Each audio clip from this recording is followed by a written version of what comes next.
So we're down here on the Caney Creek in northeast or northwest Fannin County. And this is one of the old embankments, the old trellis pylons for the train that come through here. Come from Bonham into Denison-Sherman area back in the 1890s, early 1900s. So there's still one of the pylons still there, so big concrete embankment. So this is what's left of it. Had a friend ask me to come down here and document this for some research he's done, so here we are, helping friends out. The bridge, bared to tell their stories.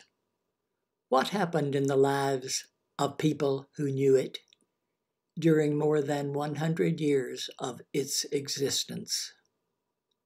What can a bridge remember? In the 85th year of my own life, realization dawned that Caney Creek Bridge belongs actually to Fannin County, Texas, subject to its commissioners' court's decisions.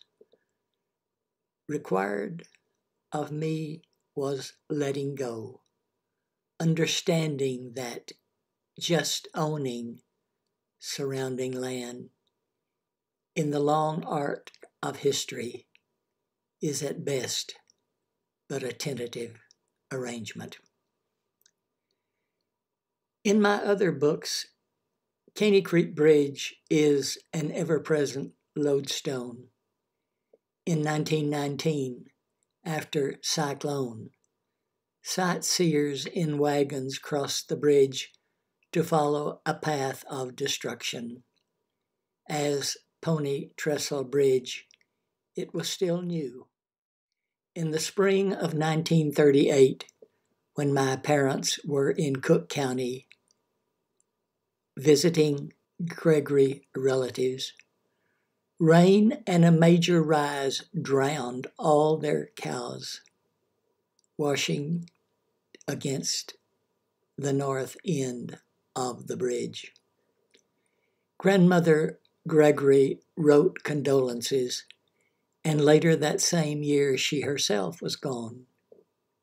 We had become very poor, but my parents were given the unlikely opportunity to buy back some of the Hall land, north and south, east and west of the bridge. In the early 1940s, my mother taught all 8 grades in a one-room school across the creek in Parker Grove. On rainy mornings, my father led her horse toward and across the bridge as she continued on her way to build first a wood fire. A 1942 photograph shows pupils and me standing before a trestle for a May Day picnic. A location south and west of the bridge, toward Red River and bounded on the east by Carter Lane, was the Cove. Riding my horse with my father and cowboy cousins, we passed on a trail under the north end of the bridge and proceeded south, looking for stray cows, as far as the Johnson Cemetery and its ghostly standing stones. Years later, I will meet Denny Price, survivor of the USS Indianapolis naval disaster. Caney Bridge was condemned as no longer safe. The Texas Department of Transportation, TxDOT, assists county roads with bridge replacement. In 1926, D.H. Lawrence, in an essay titled "Return to Bestwood," writes, "And now, this last time, I feel a doom over the country and a shadow of despair over the hearts of the men, which leaves me no rest. Because the same doom is over me wherever I go, and the same despair touches my heart. Yet it is madness to despair while we still have the course of destiny open to us. One is driven back to search one's own soul for a way out into a new destiny. A few things I know with inner knowledge. When I was first a child, outside on a summer morning, the sound of a train crossing the river comes down. Not just a low rumble, but a muffled whistle too. When people in Mulberry heard the Nelly's bell and whistle on engine number 34, on the twists and turns of Caney Creek, it was at least 30 years before my own time, when deep-nourished trees stripped were still being shipped from Space Switch. I never saw the trains I heard. The dew, when the sound came best, wet my bare feet. I dragged up firewood, filled the black pot, and helped my mother wash. I don't remember that she noticed the trains, though she had traveled herself on one to the World's Fair in Chicago in 1933. I still hear them, the trains, because when she told something, it was always a story. On the square in Bonham, waiting for Clayton in her car, Gladys watched the people and told herself about their lives from their faces. One day, she thought he might be a school trustee, got out and asked for a job. He wasn't promising, but she got the school and danced around the house till Clayton came home from the fields.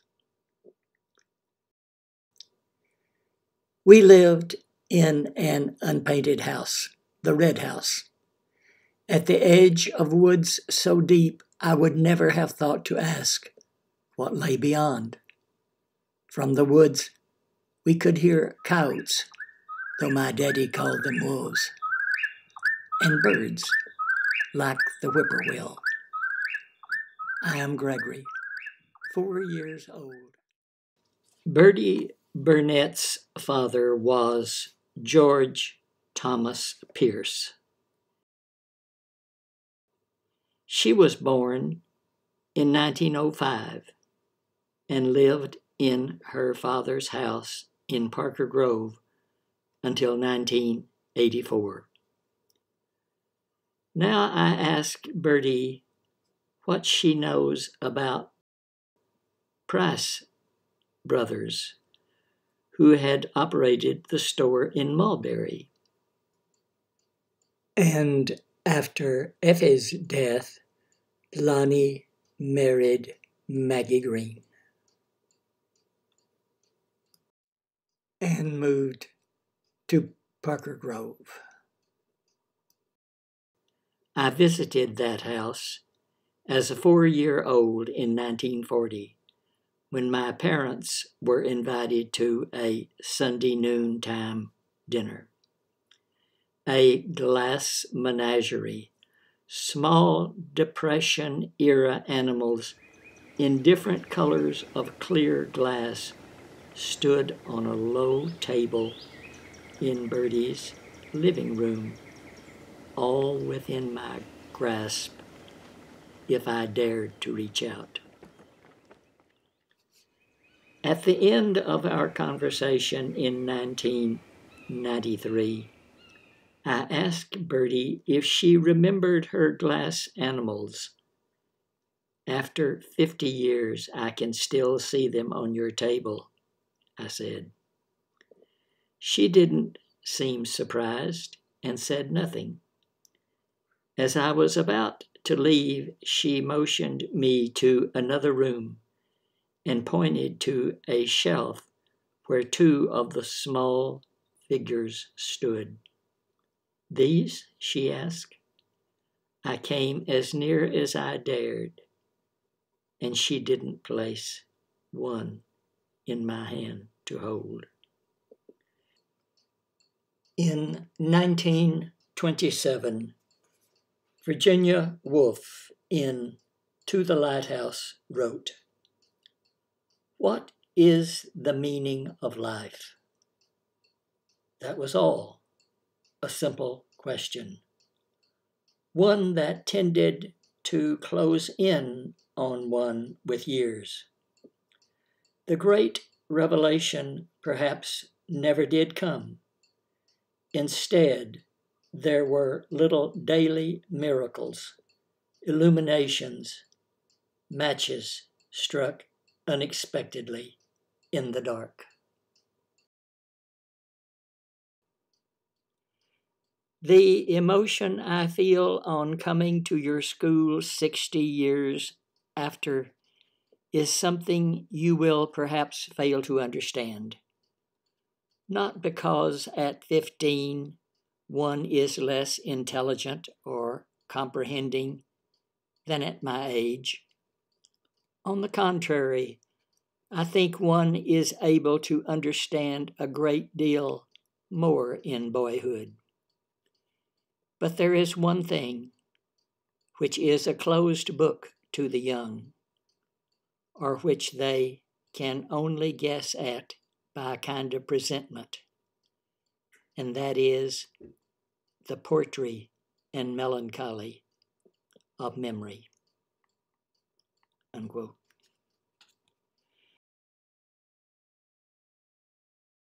So what is it, he thought, that binds me to this spot of earth, as if to a home I cannot leave? We must all leave home, after all. We must all leave our mothers. Or am I such a child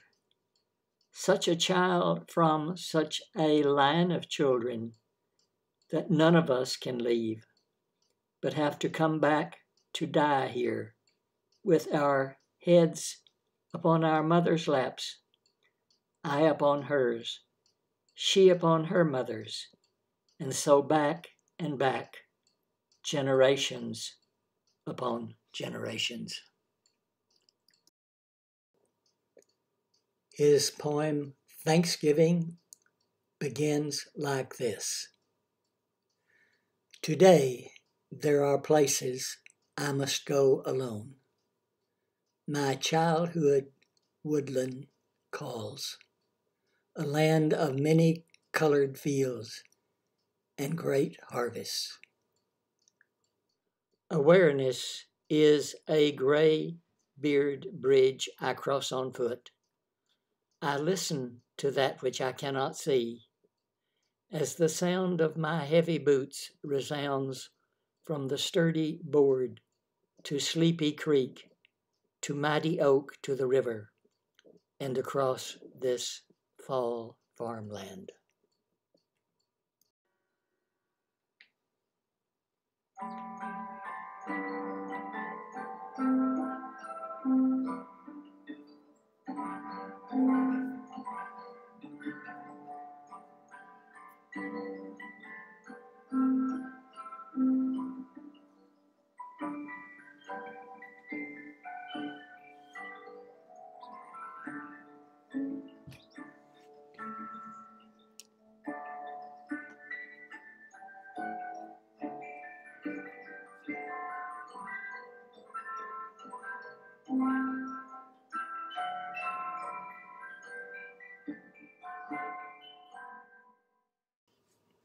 This is Melanie Busby, and I was married to Michael Busby. He wrote this poem, Memory of a River, in 1980. After the bridge is gone, there's a great silence, manicured in our collective psyche like an old woman's garden. We look ahead to a bend in our river and know for now that thirst must wait. Silence is enough. We shall grow old and perhaps wiser, riding this river beast. Every year it brings each man home, after the bridge is gone, in silence and in peace. Lawrence, continuing. What we should live for is life and the beauty of aliveness, imagination, awareness, and contact. To be perfectly alive is to be immortal. It might have been a psychic gift, waking from a troubled dream about the two bridges to find Lawrence's essay readily at hand and hear him, read him, describe awareness, imagination, aliveness, and contact. In an autobiographical work titled Surprised by Joy, C.S. Lewis wrote, "It is not settled happiness, but momentary joy that glorifies the past." On February the 8th, 1989, Michael Busby wrote, "The bridges I have crossed, I have done so proudly.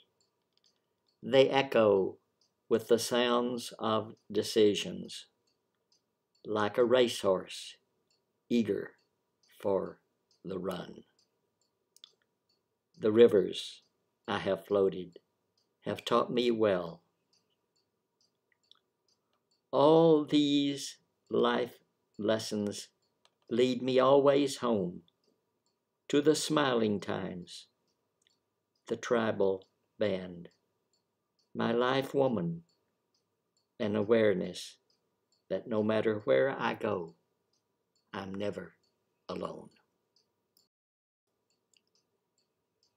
Composing his poem On a Country Porch, Michael was looking across the road at a cottonwood tree and an old store building that is pictured in a painting on a wood panel by Mulberry artist Eddie Panel.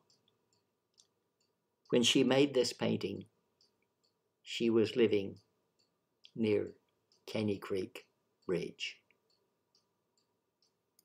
On a Country Porch.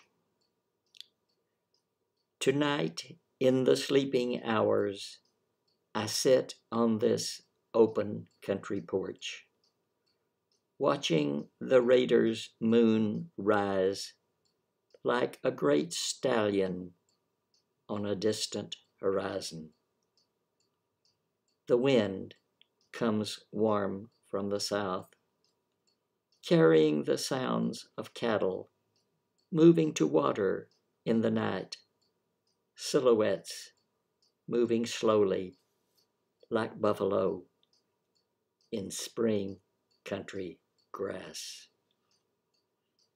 I am warmed by the knowledge that you are shining tonight like a great star. I breathe you in the night air and understand that this is not an easy path we tread. I rejoice that we walk it so well. Listening, I hear many owls working the hunting time or propagating optimistic nests. In the deep woods night, a wolf calls his siblings, a little lonely, but that is the wolf way. Across the fields of spring, in the sleeping hours, all roads lead here. My little sadness is gone in the blink of an eye. So it is. We learn to move on. A little lonely, but that is the wolf way. I know you are there.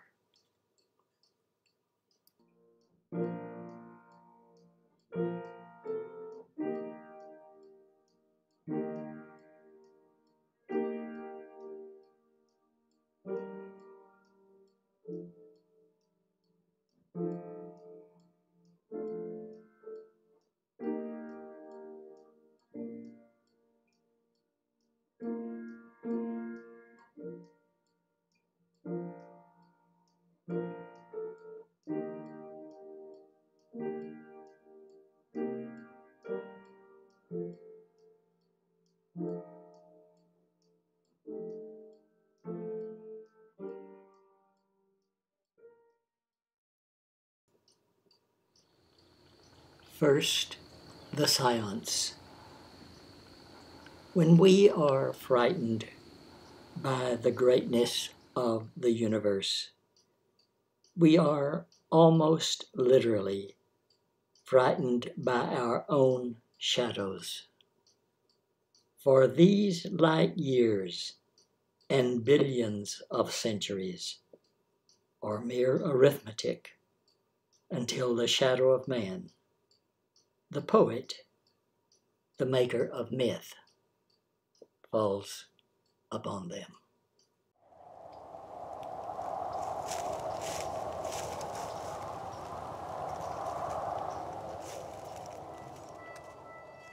In 1908, J.K.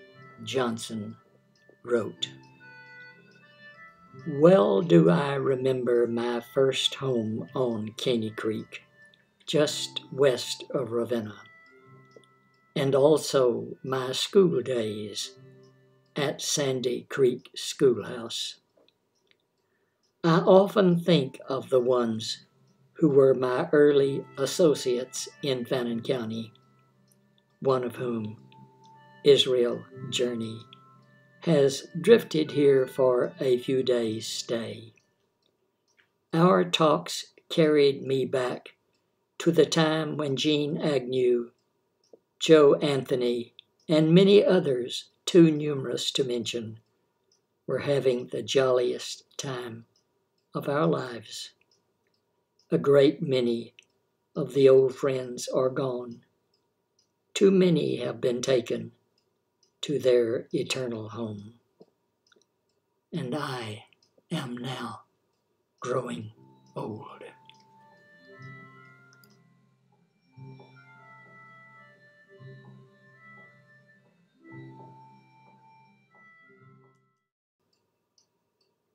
Now the red barberries are already ripening. Aging asters breathe weakly in the beds.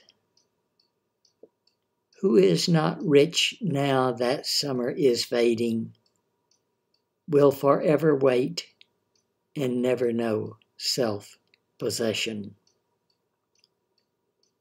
Who cannot close his eyes now, persuaded that an abundance of faces is only waiting within him until night begins to rise up in his darkness.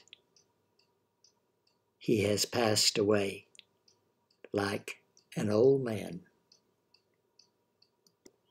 Whom can we give it to? We would hold on to it all forever.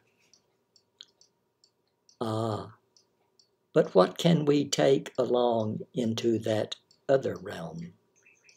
Perhaps we are here in order to say house, bridge, fountain, gate. But to say them, you must understand. Oh, to say them more intensely than the things themselves ever dreamed of existing. Here is the time for the sayable. Here is its homeland. Speak.